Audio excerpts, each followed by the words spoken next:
Why would Jerry bring anything? Because we watched Season 6, Episode 8, The Mom and Pop Store.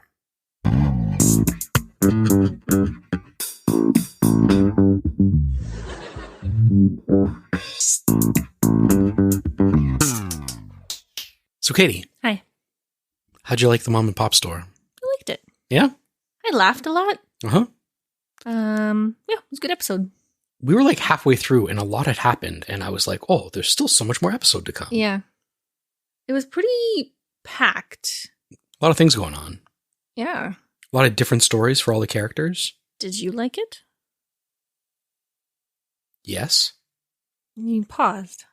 Well, I liked it. Maybe not as much as its rankings on the all-time list show. However, The Mom and Pop Store was written by Tom Gamble and Max Prost. Oh, a Gamble and Prost joint. I like it, though. I think this is maybe their best car. When we finish going through all of their episodes, we should probably rank the Gamble and Prost joints. Mm-hmm. It was directed by Andy Ackerman. It aired on November 17th, 1994. Vulture.com ranked it as the 15th best Seinfeld episode. Wow. That's a pretty high praise. Yeah. For... As an outsider, I don't recognize anything from this episode. So to rank it so high and there not be like a famous, a super famous cameo. Like I didn't know John Voight was on Seinfeld. There's no like catchphrases or anything that I recognize. As somebody who's done 94 episodes of a Seinfeld podcast, do you still consider yourself an outsider? Yes, very much so. I still have no idea what's to come. I'm still an outsider. Oh, yeah. There's one episode. I need to figure out when it's coming up and make sure you don't get it spoiled for you, even though it's from 1997. That's true. So I think what happened in this episode is, I don't know, like your A, B, C, D storylines are all like 8s. Yeah. Right? Like there's what's the dud storyline? Jerry breaking his tooth, but that's kind of funny from like the vision of him in the cowboy boots. Yeah. That's probably the worst one. Probably. Or Elaine losing her hearing, but the like Mr. Pitt. The Mr. Pitt stuff was good. Yeah. I don't know. I don't think there's any super big funny anything that like entered the zeitgeist, the lexicon, but there's no duds at all and everything works. Yeah. So maybe 15 is right. Maybe. Screen Crush ranked it at a sensible 55. That's a lot lower. It's a lot lower. That's still top third. If I was going to guess that you would say 35. That's maybe where I would put it. So who are the guest stars? So as you previously mentioned, guest starring John Voight. Is a guest star or is a cameo? Cameo. He didn't say any words. Regardless, he was in Midnight Cowboy, Deliverance, and Runaway Train. Have you seen any of those movies? No. I was going to ask you if you've seen Deliverance. I have seen Deliverance. Oh, have you seen any others? I don't think so. I heard a joke about Deliverance the other day. Everybody's, Deliverance is such a big movie. You got to make sure you get all your Deliverance jokes in. So, Steve Martin and Martin Short are on tour together. And Martin Short has a joke that Steve Martin's solo show before they joined together was like Deliverance. It was pretty good until the banjos came out. Yeah. Who else? We had Elsa Raven playing the role of Mom. She was in Back to the Future, Titanic, and 11 episodes of General Hospital. That's a funny turn from Titanic and Back to the Future. Mike Robello played the role of Pop. He was in Viva Vegas, Deadline for Murder, and 1 episode of Knots Landing. I don't like when people call each other, people who are married, call each other mom, mother, pop. Mike Pence calling his wife mother. Yeah, it's creepy. Especially when they don't have kids. True. So the big guest star here is the introduction of Bryan Cranston playing the role of Tim Whatley. Does he come back? Yes. I know he does because I've seen a thumbnail of a later episode where he doesn't have a beard. True.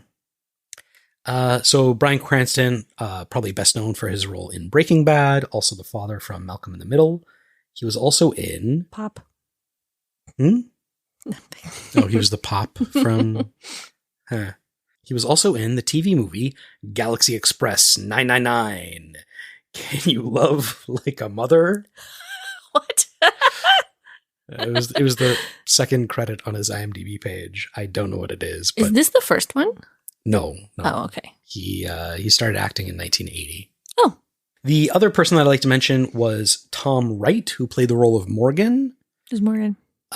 He was the annoyed coworker of George that said, like, I pass a motion, we don't do any more of these meetings scheduled by George Costanza. That was funny. So he was already in an episode of The Pledge Drive. I don't think I mentioned him, but he comes back for a few more episodes, so I thought it was worthwhile. He was in Barbershop, Daisy Jones and the Six, and Marked for Death. Ooh. I thought of you when he said that because... Oh my God. Can I say this? Sure. Well, because today you were in meetings the entire day.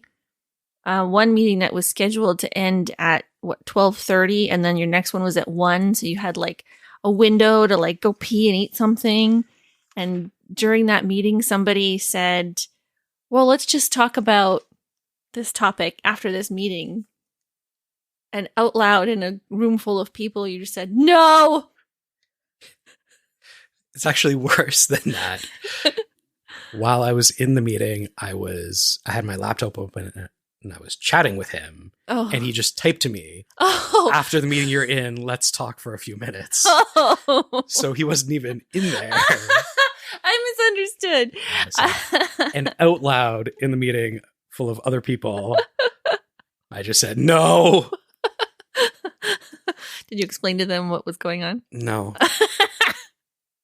I was in meetings from 9 to 12:30 and then like 1 to 5:10. My God. That's my idea of hell. My 2:30 meeting ended at 2:40 and I didn't have anything until 3, so I went and bought a salad to eat. I don't know how you do this. I don't know That's how not typical. I know, but I've seen your work schedule and it's like if a child got a hold of Outlook and just was like, I'm going to put a meeting here and a meeting here and a meeting here and a meeting here. Here, everywhere. There's a lot of meetings. Anyway, let's talk about Mom and Pop. Let's throw it back to last week to see if I got it right. Jerry loses all of his shoes to a mom and pop store that goes out of business and steals them. So? How'd I do? I think you nailed it. I'll read the synopsis. Kramer takes all of Jerry's shoes to get cleaned. George brags about buying John Voight's car. The gang goes to Tim Whatley's Thanksgiving party. So, are we talking about the episode now? You can talk about whatever you want. Because it's our show. Not yours. So, one of the reasons that you might like this episode written by Gamble and Prost is that it actually is basically pulled exactly from real life.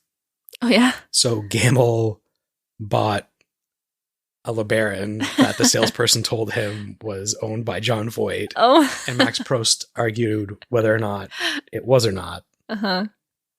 Max Prost was the one that found on the owner's manual that like John Voight was there, but it was written with an H. And so then while they were filming, John Voight was on set. They showed him the car and he was like, I've never seen this thing before in my life. So Jerry starts up the episode. Opening stand-up. He's talking about car names. No LeBaron's ever driven a LeBaron. He says car names are dumb. LTD, limited. Didn't he drive an LTD in the show? No? Yes, I think so. Or Jerry Seinfeld owns an LTD. What's an LTD? I don't know. It's some car that's limited. It's a Ford? It's like a trim level, isn't it? No, it's an actual car. Is it? There was a 2-door convertible. Oh, it's like a whole range of cars. So wasn't the most famous car name the Chevy Nova, and it didn't sell well in Spanish markets? Why? Because Nova means doesn't go. One other car name that Hyundai was supposed to come out with in, I don't know, 2003, 2004 was the Hyundai Tsunami. Oh, no. And it was isn't that not a car? Because I think I've seen those. It's not a Tsunami. There's another Tiburon, I think, maybe is what you're thinking of, which I believe means shark in Spanish. I think it's Hyundai that has Barcelona, or maybe Nissan that has really strange names like Qashqai. Oh yeah, I mean, I know it's international. I think we've exhausted car names, and they're just smushing together letters to make pleasing sounds. Well, we've run out of the Integra, Supra, Impreza, that vintage of car names. For a while, Ford only had car names that were F, right, which I thought was cool. Mm-hmm. And now they're all E? They're all E. Are they? Explorer, Expedition, Edge, Mach-E, Lightning. It's the Ford F-150 Lightning. Well, so that's the F. It's still the F family. But I would gladly take the Nova or the Tsunami or anything over the BMW Xi35 or the X35i or the, just Wi-Fi password names of cars. For sure, yeah. So, the Supra, they just take any word that ends in ER and just replace the end with A, and then it makes it so much more appealing. Sounds Italian. White people feel like they can say it. So George wants to buy a Volvo. That's pretty good. 1989 Volvo. That's what Consumer Report says. That was a nice car he was looking at. When I was in university, I had a friend and he was super into buying a Volvo. Remember I told you this last week we were talking about it. Someone said that when paramedics or fire show up at a crash and it's a Volvo, they're oh, they'll be fine. Yeah, it's supposed to be super high safety ratings. Yeah. Maybe we should get a Volvo. They have a nice new electric Volvo. So the 89 Volvo. I can't remember what year my LeSabre was. I think it was a 91 LeSabre. That was such a tank of a car. Yeah. I loved that car. It was my grandpa's car. Then my dad's, then mine. It had velvet bench seats. So ooh, bench seats? Yeah. Wow. You can stop short and grab. Stop short and grab.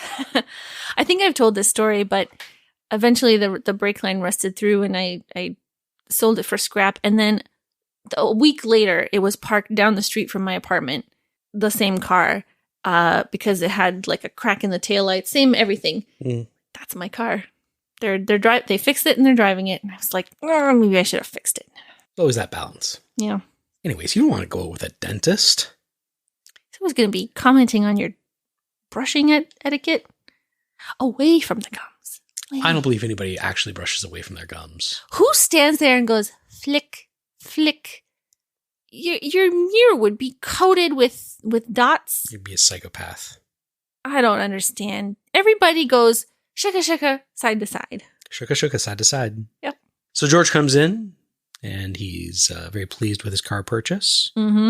And immediately is accused of only having bought the car because it used to belong to John Voight.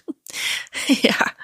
Jerry is very, and I guess because this was really Prost and Gamble, he's openly deriding George. Oh, for sure, yeah. For this whole episode, and it's so good.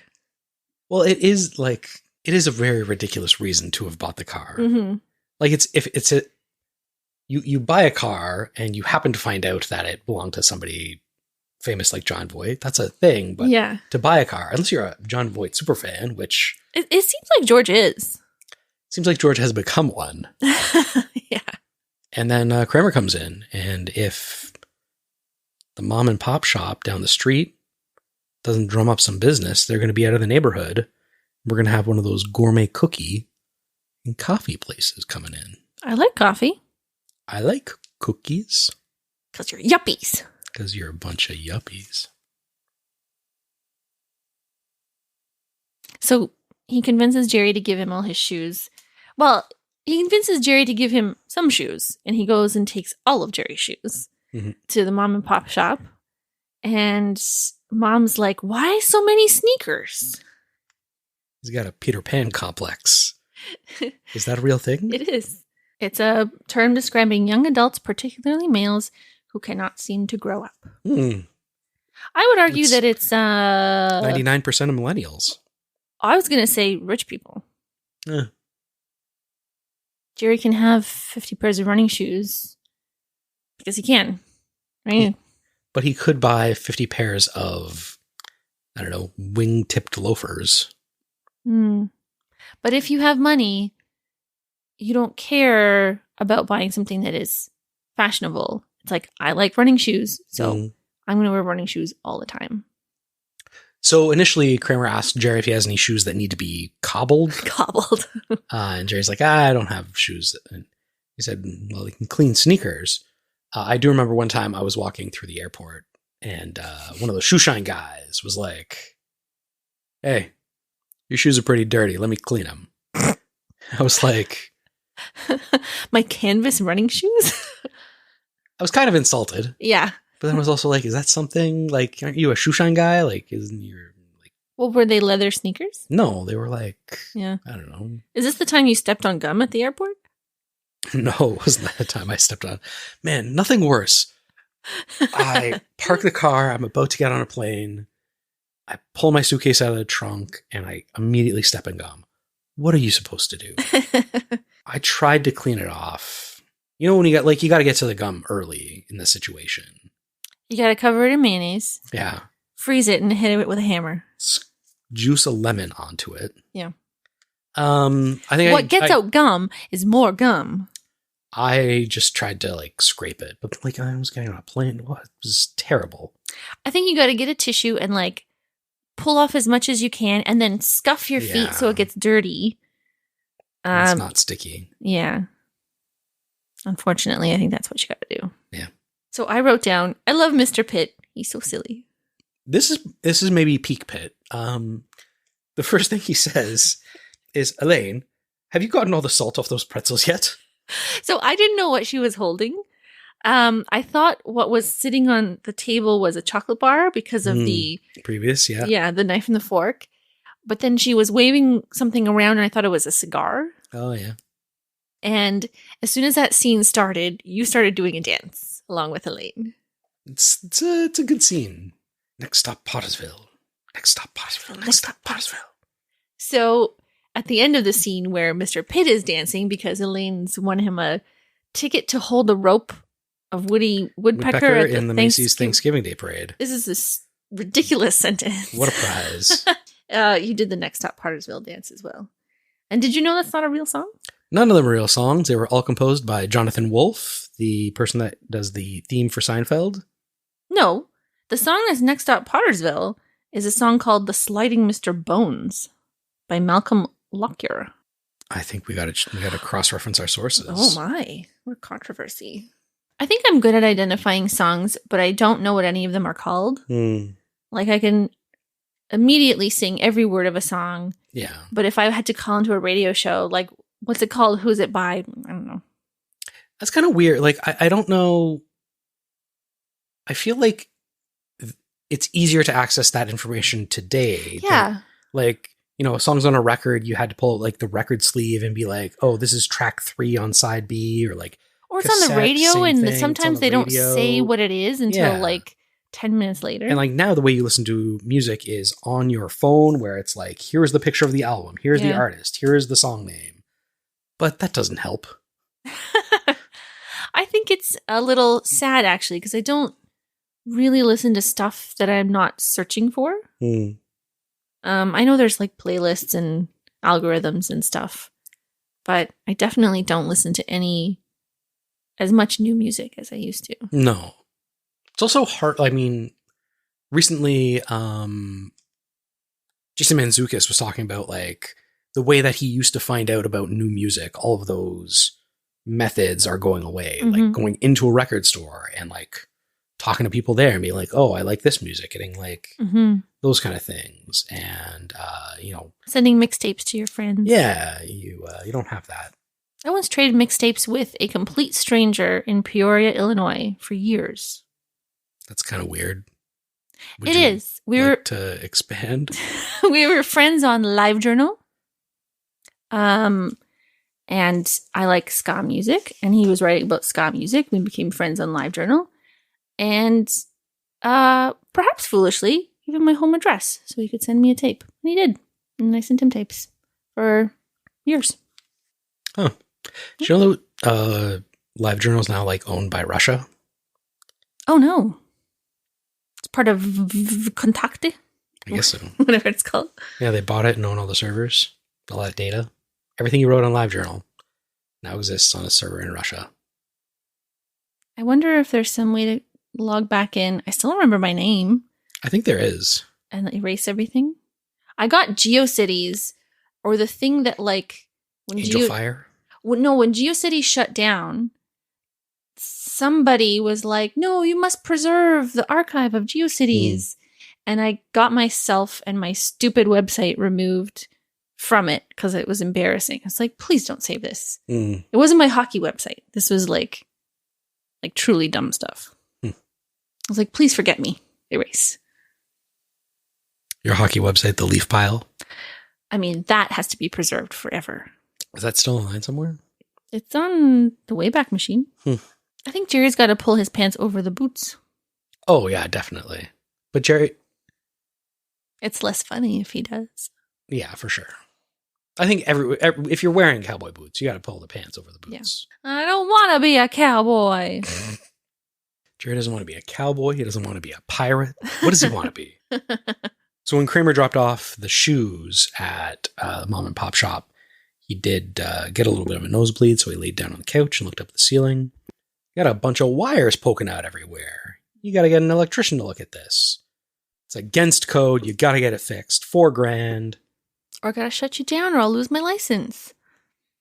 That guy was a very believable electrician.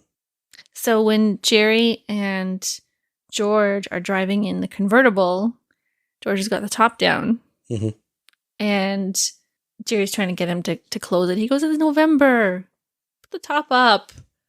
That reminded me of us when we rented a convertible in LA in January. Like, we're going to drive around with the top down. I mean, it was California. Yeah. It should be warm. But they were having, like, the coldest weather they'd had in 4 years or something. We were wearing wool hats and stuff. Yeah, it was pretty chilly. But I think people were mostly just looking at us because they're like, you're obviously not from here. No. Because everybody put their tops up in November.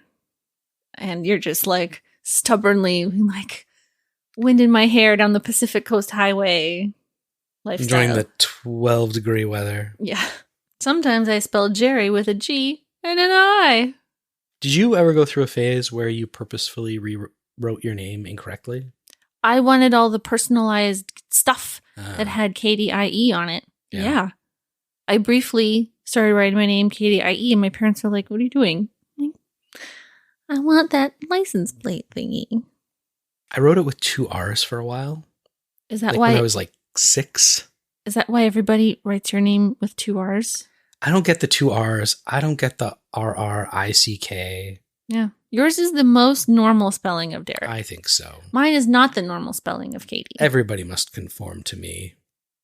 I don't think I've ever met a Derek spelled the other way or seen it anywhere. Like, famous Dereks are all spelled your way. Derek Lewis. My balls is hot. He's RRICK? Yeah. Yeah. So Elaine has tried to suss out if Jerry's invited to the day before Thanksgiving party at Tim Watley's house to watch the Macy's Day Parade. Tim Watley. going to sound great on mic. And so she asked Tim, should Jerry bring anything to the party? To which Tim Whatley said, why would Jerry bring anything? Jerry goes, did he emphasize, why would Jerry bring anything? Or why would Jerry bring anything? Was it the Jerry or the bring? And she goes, I think he emphasized the would. Why would Jerry bring anything? Why would Jerry bring anything? Why would Jerry bring anything? Why doesn't Tim Whatley invite Jerry? Because Tom Gamble and Max Prost had a friend who would throw parties and selectively pick out a single person in the friend group not to invite. Why? Well, he's a psychopath. He's an agent of chaos. So before the party, Elaine has to go to the Dixieland Cafe to pick up the pass so Mr. Pitt can go hold the rope on Woody for the parade. And she's sitting around a table with some old guys, and she's like, when do they hand out the passes? And they're like, after the music, I guess. And this band starts up right behind her head. Mm-hmm. And immediately all the extras start bopping. Primo chair dancing is the note that I took. One guy's eyes are rolling to the back of his head. Yeah. So George and Kramer, after the John Voight incident, where Kramer gets another nosebleed and then tries to get John Voight's attention and is now bleeding and sticking his arm in his taxi, John Voight bites his arm. Sure. And they're going to pull a forensic files and try to match the bite marks. Yeah, what do you think, like, not a dentist at a party, but like real life forensics? Do you think they could? Yes, 100%. How unique do you think it would be? Well, the pencil is tough because what part of your teeth? It's like two molars. So your two molars match somebody else. Like, how definitive is that? So you know how they say like a cow's nose is like a fingerprint? I've never heard that. You never heard that the cow's nose print is as unique as a fingerprint? Oh. You obviously just did cows or like dogs you too? didn't spend your summers on a dairy farm. Clearly. I don't know. I've definitely heard this thing about cows. Any cow experts out there, let us know. It's documented. Poor Derek the cow. Poor Derek the cow. He was sold for meat. Anyways, yeah, because like the pencil's so thin, so you're going to get like at most, one tooth on each side. So to line that up with an entire like. But I think you can look at the distance between them. Yeah. And then any feature of those two teeth. I wonder how unique that is. I don't know. Would it stand up in a court of law? If the tooth does not fit, you must acquit. What could be in that glove box that would make a better impression? A mouth guard? Something this is John Voight's mouth guard. Which would be funny because it was actually a periodontist named John Voight. So there probably would be a mouth guard in that car. So George is in Jerry's apartment eating a box of something called Mr. Salty. I didn't notice. Is it cereal or crackers? I don't know. How do you think I would feel showing up at the party with an uninvited guest? The way I feel when I go places with you? Yeah. So at the party, Elaine has lost her hearing because of the Dixieland band. What is the thing she's carrying? Oh, what is the thing she's carrying? Yeah. An award? It looks like an award. Did she get an award for the song thing? It's not really explained. That isn't explained. I don't know, yeah. But she's talking to Jerry, and he's yelling, and she can't hear. And then he says, Elaine, will you marry me? What? I told you I can't hear. Oh, well, never mind. And then Tim Whatley is holding some corn nuts or something and gesturing with them, but asking her out on New Year's. And she's trying to play along that she can hear him. Why wouldn't she just say, I can't hear, I was at a Dixieland cafe? Yeah. No, she doesn't want the corn nuts, but she does want D's nuts. Remember D's nuts? She puts the statue on the outside windowsill. It ran for president. And Jerry's convinced someone at the party to look at his tooth, and he leans his head out the window and knocks this thing out. Mm-hmm. Also, why is he leaning his head out the window? Too many. This is where it starts to fall apart a little bit for me. So they obviously wrote backwards. Apparently, there was an actual incident where the Woody Woodpecker float began to deflate. Right. In the Thanksgiving Day parade. And so they thought like this would be a funny thing. And they had like Mr. Pitt do it, and then they needed a reason why. Yeah. So. But as soon as they hear like the pop and the whooshing, everyone looks to Jerry like, what did you do? Like, why would it be obvious from him sitting there that he popped Woody? Because it's a sitcom. Yeah. But I did like how supposedly the air from the float was blowing into the apartment and they had a wind machine blowing his hair forward. Hair. And he does a ha ha ha ha. He's a troublemaker. So Jerry gets a phone call at his house from a stranger. Does he have his phone number in his shoes? Like, how does this guy get his phone number? Maybe he's in the book. Maybe he's in the book. Jay Seinfeld. And he goes, you don't know me, but I've just bought a pair of your shoes at a garage sale. And he goes, can you give me the address of that garage sale? Okay. And it's in Parsippany, New Jersey. Mm-hmm. Famous Parsippanians, Bobby Darin, Jane Krakowski. Oh. And then a lot of people who are not famous, but somehow made it onto Wikipedia. Wow, Mom and Pop must be so proud. Jerry, I didn't think you'd show. Jerry, I didn't think you'd show. Jerry, I didn't think you'd show. That is different. Jerry, I didn't think you'd show. So Kramer and Jerry are going to go to Parsippany. Jerry's car's in the shop. Mm-hmm. They get on a bus. Why didn't they use their bus set? So that they could better reference Midnight Cowboy.